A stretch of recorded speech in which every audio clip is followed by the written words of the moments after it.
लीलावती, रंजीत। ओ पापा, कितनी बार कह चुका हूँ, रंजीत नहीं रॉनी।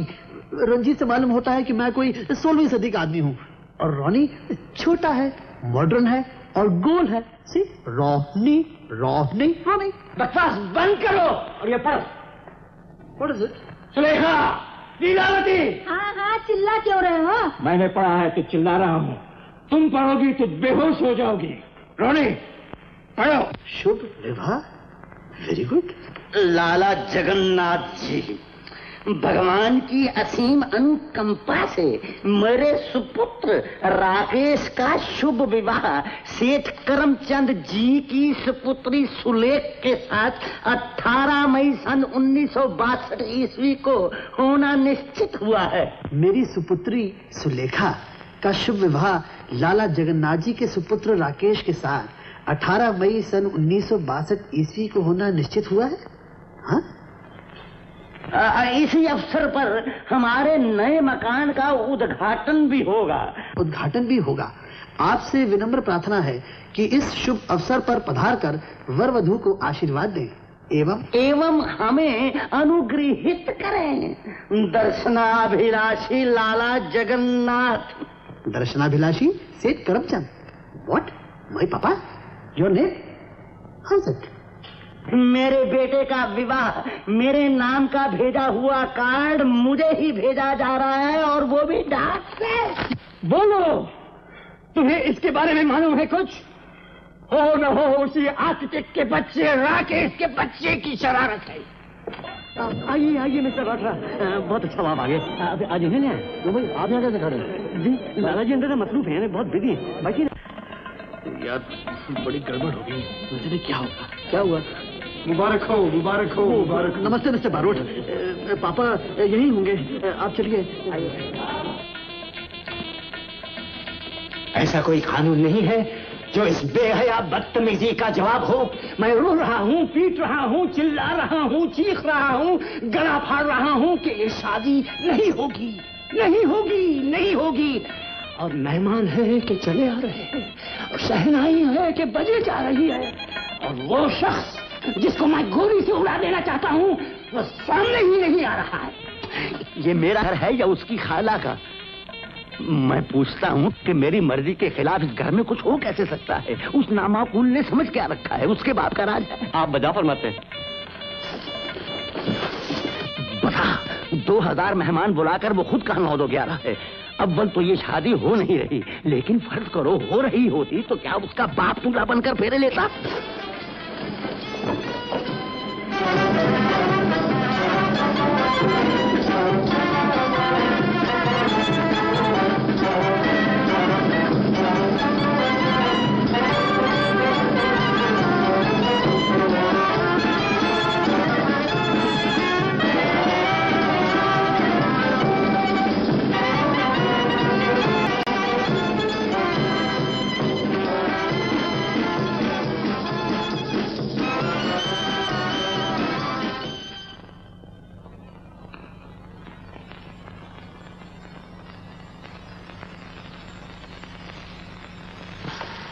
ले जाओ इसको मेरे सामने से, वरना मेरा हाथ उठ जाएगा।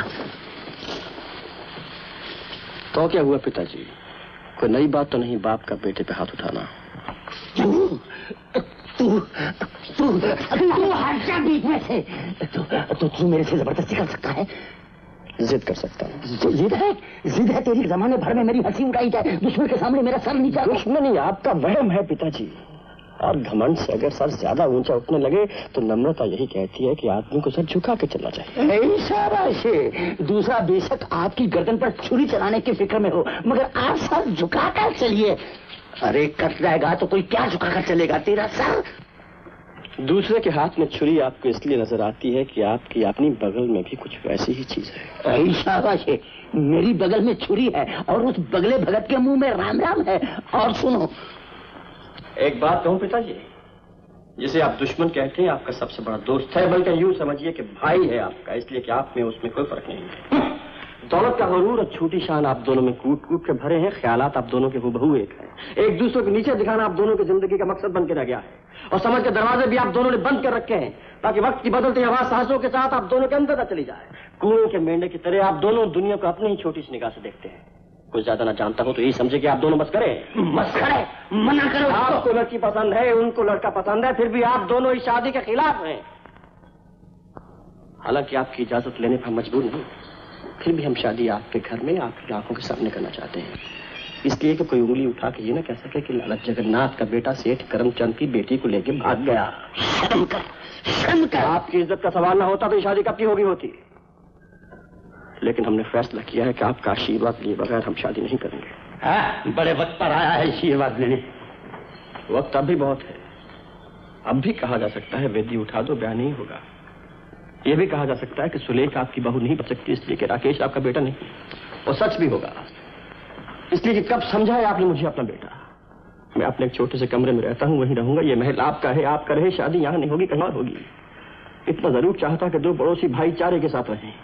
अगर आप नहीं रह सकते तो जाइए, फोड़ लीजिए एक दूसरे का साथ। लेकिन इतना याद रखिए कि जिस बच्चे को आप अपना पोता कहेंगे उसी को आपका दुश्मन भी अपना पोता कहेगा और आप उसे रोक नहीं सकेंगे। राकेश, तू नहीं जानता कि तेरे पिताजी तुझे कितना प्यार करते हैं। करते हैं तो दिखाते क्यों नहीं? मां समझते क्यों नहीं कि इनकी बच्चों से जिद है और मेरे जीवन के सुख का सवाल है। कोई इनसे तुम्हें छीन ले तो ये समझे कि सुलेख के छीन जाने से मेरा क्या हाल होगा, सुलेख का क्या हाल होगा। हाँ, मैं कैसे समझ सकता हूं? मैं तेरा बाप होता तो ना। मैं तो एक खुदगर्ज मसखरा हूं। और ये महल मैंने इसलिए बनवाया है कि मेरे मरने के बाद जहां मेरा मकबरा बनाया जाए ना। और वो आदमी जो मेरा मुंह काला करने का एक भी मौका हाथ से जाने नहीं देता, वो अचानक तेरा अजीज बन गया है और उसका मकान भी इतना ही आलीशान बनाया गया है क्योंकि वो तेरा ससुराल है और ये घर तेरा अपना घर नहीं। उस पर भी तू चाहता है कि मैं नाक रगड़ता हुआ उस प्यादे के घर जाऊं कि वो अपनी बेटी मेरे घर ब्याह दे। हालांकि दुनिया की रीत है कि लड़की वाले झोली फैलाकर लड़के वाले के पास आते हैं। तेरी अगर यही मर्जी है तो जाओ, मरो, जहन्नुम में जाओ और शादी कर लो। अगर कोई पूछे तो कह देना कि तेरा बाप मर गया है। जाओ, तुम भी जाओ, चले जाओ।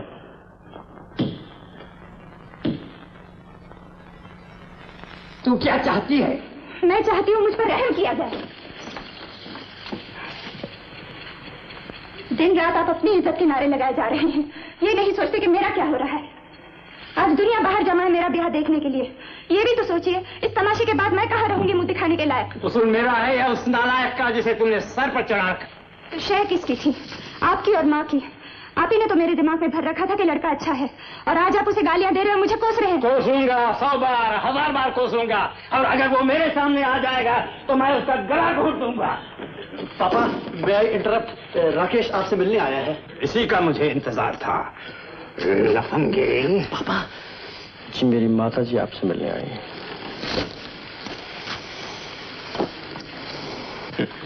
अपने बचाव के लिए अब अपनी माँ को साथ लाया है। सेठ जी, हमसे कोई खता हो गई हो तो उसके लिए मैं आपसे माफी मांगने आई हूँ। आपकी तकलीफ का शुक्रिया, लेकिन माफी वो आकर मांगे जिनसे खता हुई है। जी, यही समझिए कि माता जी को मेरे साथ इस घर में भेजकर पिताजी ने आपकी तरफ दोस्ती का हाथ बढ़ाया है। एहसान किया, बहुत एहसान किया। तेरी और तेरे माँ बाप की सब चालें मैं समझता हूँ। माँ, तुम जाओ यहाँ से। कहा ना जाओ यहाँ से। कोई ऐसा पैदा नहीं हुआ जो मेरे सामने तुम्हें चालबाज कहकर तुम्हारा अपमान कर सके। जबान संभाल। आप संभालिए अपने आप को। रोने, पुलिस को फोन करो। हाँ, कीजिए फोन पुलिस को कि आपके घर में डाकू घुस आया है। वो डाकू जिसके साथ आपने खुद अपनी बेटी का रिश्ता तय किया था। कीजिए फोन कि वो आया, बारात लेकर उसे बयाने लगवा दीजिए, उसे फांसी। निकल जा मेरे घर से।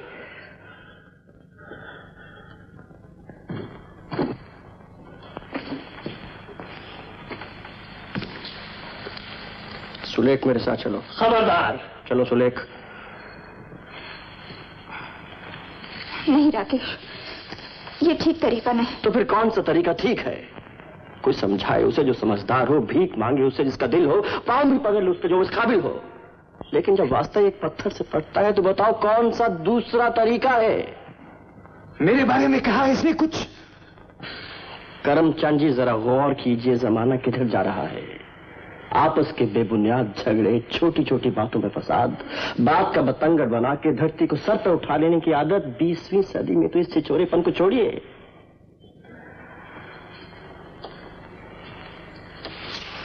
जाने दीजिए, मेरी बात ना हुई, शादी आपकी बेटी से तो ना सही, लेकिन अपने घर को तो देखिए। किस्मत में लिखा है जिसके पड़ोस में रहना उससे बैर भला कब तक चलेगा। रहना उसी के घर के सामने है। नफरत से रहिए या प्यार से। नफरत कीजिएगा नफरत मिलेगी, दोस्ती कीजिएगा दोस्ती मिलेगी।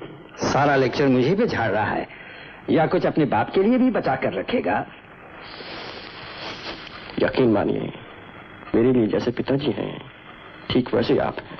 तो इसकी तो नानी बकल आई बोलती थी, ये हंसी नहीं।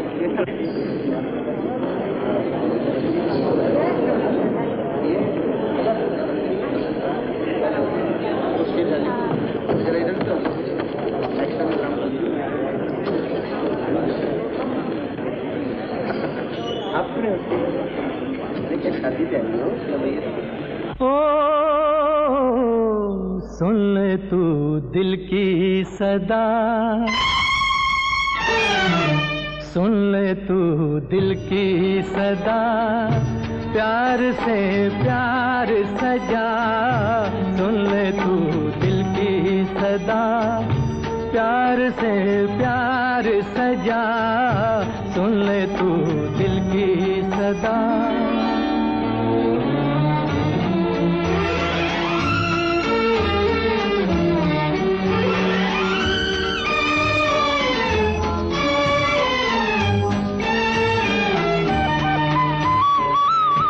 प्यार जिसने न किया, खाक दुनिया में जिया, उसका जीवन कोई जीवन जैसे वीरा बस्तियां।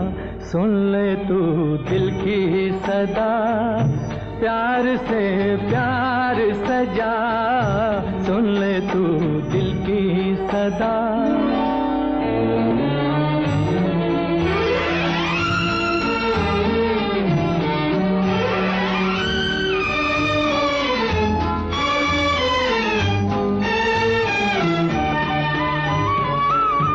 प्यार जिस दिल में जवां, समझो भगवान वहाँ। प्यार जिस दिल में जवां,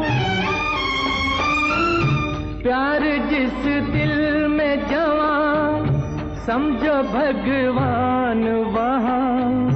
मान ले तू और समझ ले धड़कनों की ये जुबां। सुन ले तू दिल की सदा, प्यार से प्यार सजा।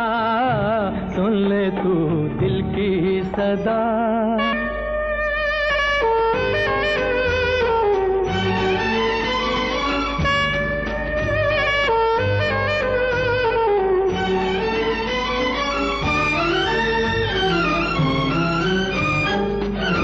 प्यार दुश्मन से बढ़ा तब है जीने का मजा।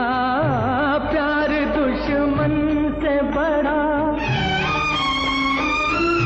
प्यार दुश्मन से बढ़ा तब है जीने का मजा।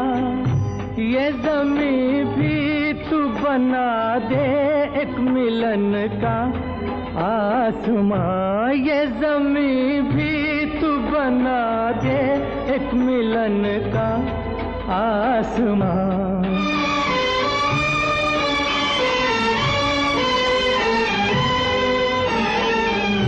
ये ज़मीं भी तू बना दे एक मिलन का आसमां।